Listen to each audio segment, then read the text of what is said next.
मेळाव्यातून राज ठाकरे यांनी महत्त्वाचे आदेश दिलेले आहेत। त्याचबरोबर मनसे मुंबई महापालिका निवडणुकीत 100% सत्तेत येणार असा दावाही राज ठाकरे यांनी केला।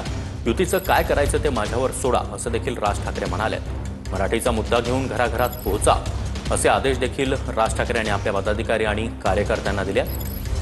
इतकंच नाही तर मराठीचा मुद्दा घेऊन जाताना हिंदी भाषिकांचा द्वेष करू नका असं देखील राज ठाकरे यांनी म्हटलंय।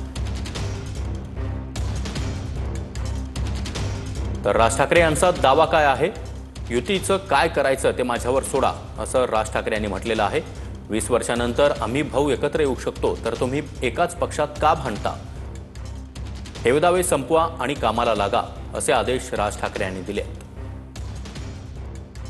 मराठीचा मुद्दा घराघरात पोहोचवा, राज यांनी पदाधिकाऱ्यांना हे आदेश दिले आहेत।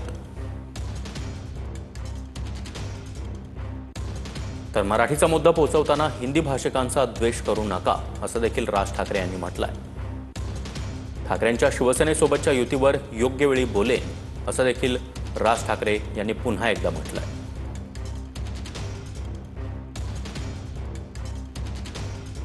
तर मुंबई महापालिकेत 100% सत्तेत येणार असा दावाही राज ठाकरे यांनी केलेला आहे।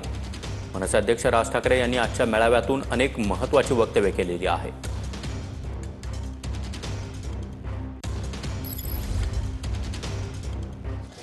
बिलकुल कार्यकर्ते काहीतरी विचारधारा घेऊन आता निघालेले आहेत आणि निश्चितपणे मला असं वाटतं की याचा आम्हाला फायदा येणाऱ्या निवडणुकीत निश्चितपणे। नेमकं राज ठाकरे यांनी युती संदर्भात काही भाष्य केलंय का? युती संदर्भात काही भाष्याचा विषय येत नाही इथं, कारण आम्हाला शेवटी आतापर्यंत आम्ही आमच्या निवडणुका इंडिव्हिज्युअल लेवलवरती लढवलेल्या आहेत आणि आमचं संघटन मजबूत करण्याचं काम आहे आणि ते आम्ही करण्याचा प्रयत्न करतो। दोन्ही भाव एकत्र येऊ शकतात तर हे दावे सोडून त्यांनी एकंदरीत त्यांचं म्हणणं असं होतं की अरे मग आपले जुने सहकारी आहेत, आपले मित्रमंडळी आहेत, आपल्यासोबत एवढे वर्षे काम केलेले आहेत, पदाधिकारी आहेत, उमेदवार होते, या सगळ्यांना एकत्र घ्या, जे कोण नवीन येतील त्यांना एकत्र घ्या आणि पुढे चला।